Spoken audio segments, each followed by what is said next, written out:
welcome to the JTM Community Podcast. I'm your host, Jason Melvin. If you are watching this, you already know who our guest is because he has been here many times before. Before we get into all of that, of course, if you want to touch base with me for advancement advising, you can do so at j-tm.community. If you want podcast-specific stuff, go ahead and add a /podcast to that. That'll take you exactly where you want to be. Top right-hand side of the website is where all the socials are. The easiest thing you can do to join the community is to join our Facebook group. Every Friday now, it used to be Monday, but every Friday now, a new poll goes live. You all determine the topics, and if there's a tie, then we talk about whatever the tie is, whether it's a two-way or three-way tie. A new episode goes live every Monday on Spotify, YouTube, or you can actually do it directly from the website itself as well. What you're going to see over essentially the course of, I think this will be 7 episodes, is alternating week to week. Seeing this particular gentleman on some of those days and a different gentleman on other days. I'm not going to say the names just in case you haven't seen the ones before or after this. So without further ado, Mr. Squires, go ahead and introduce yourself a little bit in case this is people's first experience with you. Well, if this is your first experience, welcome. Hello, how are you? Welcome to the podcast. I'm Will Squires. I'm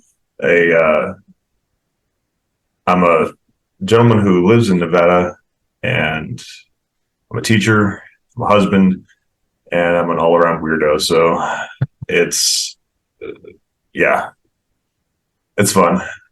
He is a sports enthusiast, an outdoor enthusiast, a gun enthusiast, and a good friend of ours. Okay. I mean, I'm glad you consider me a good friend. I don't know how I stand on everybody's radar, so I'll take what I can get. So thank you. He's also overly critical and extremely humble. True. With that being said, let's go ahead and dive into the first topic. Of course, if you're watching this, you're going to see a timer pop up. Each episode here will be about 15 minutes or so. We do have one tie, so the second part will actually be 2 topics over the same amount of time, so about 7.5 minutes. We do this largely to keep us on track because we noticed at the beginning of the creation of the podcast, we would just go and go. Sorry about that. Well, great for us, not so good for listeners if they're wanting a very concise topic. So the first topic that we're going to chat about is the idea of snowy weather travel, but specifically as a metaphor for life. So when you think of traveling in snowy weather, how does that relate to life? Well, since I live in Nevada and my wife, who is formerly from California, I know, let all the comments come from there. I would always have to drive over the hill to see her because we had a long distance relationship for a couple years out of our dating life. So it was literally back and forth all times of the year, but a lot of the times because her car was not set up for that because she didn't need it at the time before she met me. I would always have to drive over the hill, which if nobody knows this area, have to drive over next to Tahoe, Truckee, Donner, and that's I-80 that takes you from Reno to Sacramento. And it is always notorious for getting huge snows during the winter, spin outs, things like that. So one thing that I learned especially is that can relate to this is always being prepared before. So no matter what the weather report says, always making sure that I have myself covered in every single solitary way. So in the car, chains, blankets, water, extra food. Just like in life, you don't always want to have a backup plan if you're shooting for a really big goal, but you have to be situationally aware as to you try to think of all the different things that could come at you in a situation that you're in life. So making sure that you're prepared, not looking for a way out or a backup, but making sure that you're getting through with as minimally scraping yourself as possible. Mhm. At least what I kind of think. Yeah, no, Um, I like that. I think what I hear you saying isn't necessarily a backup plan as much hmm, as it's the way through. It's putting things together so that your chance of success is much better. yeah, it's kind of checklisting and stuff like that, making sure that every situation that could arise is prepared for, Hmm. even though you can't prepare for everything. Um, I mean, I've had people spin out in front of me. Hmm. So, in relation to the metaphor part of, snowy weather travel for as a metaphor for life, um, just people making random decisions when I'm trying to go for a certain thing that I'm looking to do. And that causing a whole new wrinkle in the plan and having to go back, recalculate, readjust, taking a different route or, um, just waiting, because sometimes being patient is the easiest way to get through a situation, especially in snowy weather. You wait it out and you say, okay, I can't go today, but if I give it 6, 12 hours, 24 hours, I can get over that and, Hmm. get to my goal, get to where I want to be. Um, Yeah. To go off your kind of mindset with the chains on your tires in a student oriented way, to me, knowing that you're going over the pass and that it's snowy, um, chain putting chains on your tires is not only a necessity, right? Because if you're mhm. going through a pass, they'll make you put them on and they won't let you go through without, right? Well, depending on the conditions. Yeah, and the cars and stuff like that. Nowadays, Yeah. yes, but So yeah. as a student parallel, that would be like Mhm. knowing you have an exam coming up and your chains on your tires would be doing the study guide and studying for the Mhm. exam. Yeah, one of the things that I really talk to my students about all the time, especially because I teach a leadership class at our school. I run the leadership program, so 40 students, seventh and eighth graders. Um, One of the things that I really push with them is being okay with difficult situations and being adaptable to those situations. So, not getting frustrated. Everybody's going to be frustrated, but the calmest, the most not relaxed, but the calmest and most just I can never think of the word properly.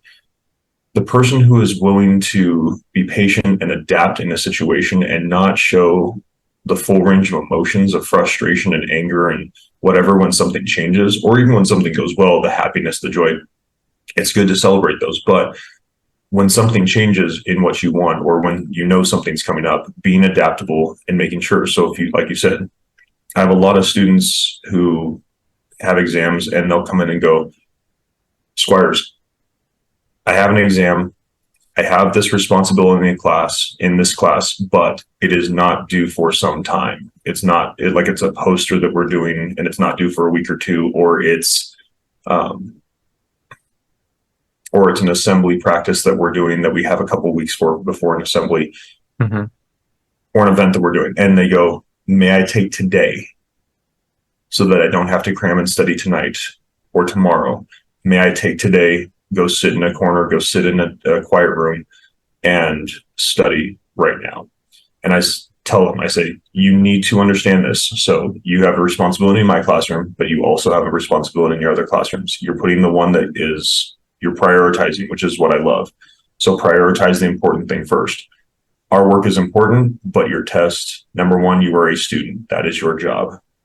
And by you doing well in your classes, by you doing the prep work early, that's showing me your leadership right there. So I am more likely to do it for you because you are doing the prioritizing checklist that we talk about all the time. Sure. Make sure that things are prioritized, make sure that you know what's going on around you.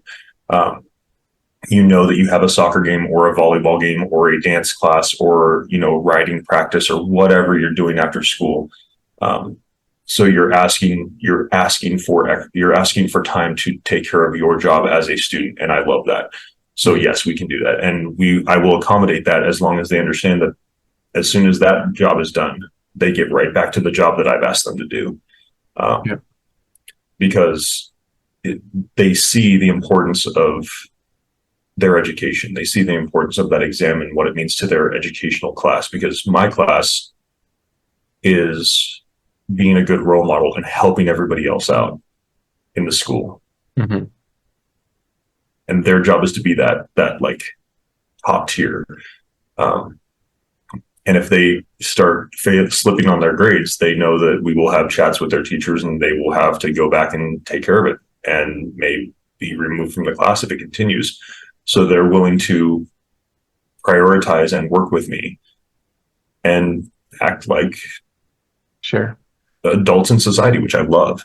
So, in return, I mean, you engage with them in kind, right? So it's not that it's up to them to have the ability to be resilient and make adjustments or to pivot, but you do that with them also.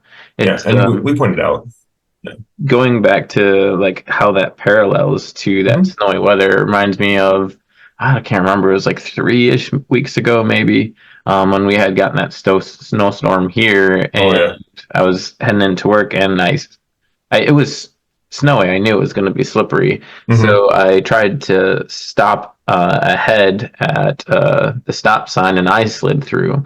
So then a mile after, when I was stopping at the next, and living in the country, like, people tend to haul ass a bit. Yes, they do. So I slowed down way before the stop sign so that I could stop at it. And while I was there was a truck coming, and you and I had chatted, and there was no way this guy was going to be able to stop just based on how fast he was going. So I waited, right? So it was the right of way. And any other day I would have gone, right? Because one, I would have been able to get traction and get through it, and I would have had the confidence that they would be able to stop. But I knew there was no way that was going to happen. So I didn't go, and then he slid through the stop sign, probably, I don't know, a good 30 to 60 feet, before his vehicle actually stopped. So, well, then he doesn't really have to, but I mean, at least he tried to. So, well, and like, I watched him as he went through, and then I started going. So, but I continued to watch him just in case he slid and went in the ditch. And then, I mean, again, we're in the country. The ditches aren't like a foot deep, right? They're like 10-foot drop offs. So when he finally did come to a stop, then I essentially continued about my way. But I think that in relation to this metaphor is, just because you're in the right to do a thing, it doesn't mean that you should. Kind of going back to what you're talking about with struggle, which reminded me a lot of emotion regulation, right? So just because you're mad and you have a good reason to be mad, it doesn't mean that we should act out of anger, right? It doesn't mean that we should, just because we're heartbroken or sad, it doesn't mean that we should act out of that, right? We can allow it to educate us and to guide us, and anger can be an amazing motivation, right? But when we let it lead the charge, that it tends to get us into trouble. And even again with sadness, is that it's okay to be sad. It's okay to experience grief, and I would hope that none of us would, but that's life. We're all gonna go through those things. But when we get stuck in it, right? So when you try to go to work and it snowed and there's 1.5 foot of snow in your driveway, if you haven't got out to plow or shovel, right, you're gonna get stuck in that shit. So it's time to grab the shovel, right? It's time to throw salt or kitty litter in your car in case you do get stuck, right? It's not only having the tools to help you get out and to continue to move forward, but it's also knowing how to use them. And that goes back to your chains. That goes back to the preparedness. Yep. And sometimes, like you said, it's just waiting, right? It is just patience. When you waited at that stop sign for that person, you knew, yes, I could go right now because it's my right, and if he hits me, he's screwed. But instead of you doing that, instead of you taking the easy way out, you did the right thing. You did the thing that we call integrity. You stayed patient. You let somebody else, because you saw this was going to happen. You couldn't stop it because you saw that he was going so fast. And what are you going to do? Get out and go, no, slow down. What's that going to do? But you took the time to do what was right, which was wait, because you understood the situation. You viewed it from your past experience that you already had. So you learned from something that already happened. And then you use that in a similar situation that was just minutes later. Sometimes it's years later, sometimes it's days, sometimes it's, you never use that information again. Mm-hmm. But you took it from your experience from that snowy weather application to, okay, I know what I need to do. I need to slow myself down. I need to be patient. I need to make sure that every way is clear and nobody's sliding through before I do, which is what a lot of people don't do in life. They just go through it at the same pace all the time instead of slowing down and then speeding up, or speeding up and then slowing down, because they're just go, go, go, go, go. And they never look at anything around them, and they don't learn from the things that they're seeing. You and I were talking about this the other day, was about the journey, journey. It's not the end. It's about what goes on during it, because that relates to this a lot. I think you used your experience from what you saw in your journey. You were trying to get somewhere to where you wanted to be, point A to point B. Mm-hmm. But that snowy weather caused you to have to adjust, to have to slow down, to have to be, able to be aware of the things around you. And if you weren't willing to do that, if you weren't willing to take that learning experience in, you could have been going through that stop sign because you were like, oh, everybody's going to do the same thing I am, but they're going to slow down a little bit. They're going to be okay. They're going to stop in front. And then you would have gotten plowed, like literally trucked, or it would have come very close to getting yourself smashed, which, like I said, same thing with life. Mm-hmm. You put yourself in a situation because you weren't thinking about everything else around you. And it doesn't mean you have to always think about it, but it means you should be at least aware. I think you highlight possibilities. Yeah, I think you're highlighting something important, which is situational awareness, not only in like our surroundings, but in our life at large. Because there's also been times where I'm driving and the solution isn't to slow down or stop, it's actually to speed up. And I've intentionally had to go through stop signs and not slow. Of course, I made sure nobody was there, but there's moments where the plow trucks haven't gone, and the snow from people trying to cross traffic, it'll start to compile in the middle of a four-way stop, and you can't stop. No, you can't. If you stop, you're stuck. You're stuck. You're high-centered. When I lived in downtown Mount Pleasant years ago, I would be up to go to work super early, and it would be at the time that these giant, basically plows, show up in downtown, and what they do is they push all the snow into the intersections, and then they load it into trucks, and then they haul it out, right? So, and at the time I was driving a little Ford Focus, and it was like a rat in a maze. Is you couldn't stop. If you stopped, you were done, right? But you would drive, and then if you hit one of those, you couldn't stop again because everything else still isn't plowed. So then you would just go, so, oh, nope, here's a big thing in the center, go right, go left. There's no stopping, there's no going back, and sometimes you'd have to like cut through a parking lot, or like you would just do what you could, because especially if you were in a four-wheel vehicle, I probably would have been okay. I could have stopped and navigated much better, but I'm just in a dinky Ford Focus that there's half an inch of snow, and like that'll do the trick. Like I'm done. Yeah, those things don't do too hot. So I guess what we're really highlighting again is that situational awareness in your life, to understand your surroundings. What do you have going on in your life? And understand sometimes we need to be patient. Sometimes we need to push. Sometimes we need to give it a little more gas. Sometimes we need to stop, right?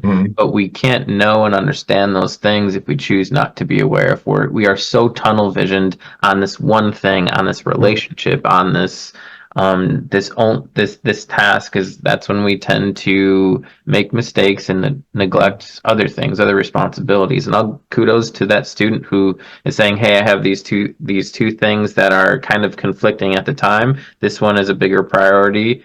Yep. can I take this approach, right? And by them advocating for themselves and being willing to help themselves, it also made you more willing to help them as well. Absolutely. Yep. That's the way it is with me. So you're more willing to help yourself. I'm more willing to be the one to help you because you're showing me that you care. You're showing me that you want to do something. Now, will I Mm-hmm. give up on those other ones? No, I will still try to push and help and make sure. But those are the one like those kids that you see that are like pushing and understanding what life is like already is like, yes, I am more willing to say yes. Let's go. Let's do this. Yeah. Yes, I can be more adjustable for you. These guys I have to keep on the track until they start to get that idea as well. So Yep. And I think that's part of the human condition, the not just as a teacher or a therapist, but I think it's in all regards. So even if we can all think of somebody in our personal life that we get to feel a little burnt out when somebody is constantly asking for help, but constantly yes, making the same mistakes. So they're not, or they'll ask advice or have a conversation like they want it, but they really just continue to make the same choice, right? And yep, that starts to eat away at people to the point where they start to detach or to they disengage do. a little And bit. yeah, when you have that disengagement is horrible, but it's not good. So Yep. And running it back to that snowy weather before we jump to the next topic, it would be like teaching your a nephew to um, things to do such as plow the drive or mhm. salt, right? Right. And yet they continue not to, and then they bitch that they're stuck in the driveway, right? You know how to do it. You have the tools. You have the shovel. You have the salt. But you Mm-hmm. continue not to do that for whatever reason. Maybe they're just being lazy. Maybe it's too early. Maybe who knows what it is, right? Yep. At some point, you can't keep doing it for them.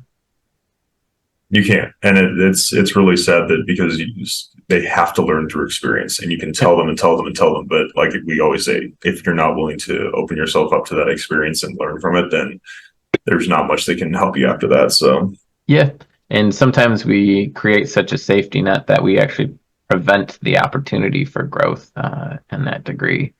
truth. Again, thank you, Will, for joining me this morning and for having a chat over these. Essentially, it'll be 3 episodes, but 4 topics. We're topics. Um, Thank you, everyone, for tuning in. And if you enjoy Will, if this is your first experience with Will, and you find him interesting or want to know more of what he has to say, you can go back and check out previous episodes. Every episode on the website is listed with the what number of episode it is, that particular topic, and who the guest was. So it'll be really, really easy to find Will. Just search Will Squires on the site. Really easy way is hit, I think it's Control F, and then put Will, and it'll pop all the things that are Will. Oh boy. Oh boy. Of course, if you're looking to touch base with me for advancement advising, you can do so at j-tm.community. If you want all that podcast stuff specifically, just add /podcast to that, and it'll take you exactly where you want to be. If you want to join the community, top right hand side are all the socials. The easiest thing you can do is that Facebook group. Every Friday is a new poll. You decide what we talk about, you make the vote. Every Monday is a new episode. Usually at this point, if you once we vote, that usually becomes the topic. I'd probably say like 6 to 9 weeks right now, because we've had folks with an interest of other things. So it used to be week one to the next, Yes. but with enough interest and people wanting certain things, it kind of pushed that out a little, which I'm more than fine with. I actually prefer it. So don't think your vote doesn't count. It just, we absolutely take that in, and then that becomes a future episode. Again, thank you, Will, and thank you Thank you. for everyone who is tuning in and being part of a community where you belong.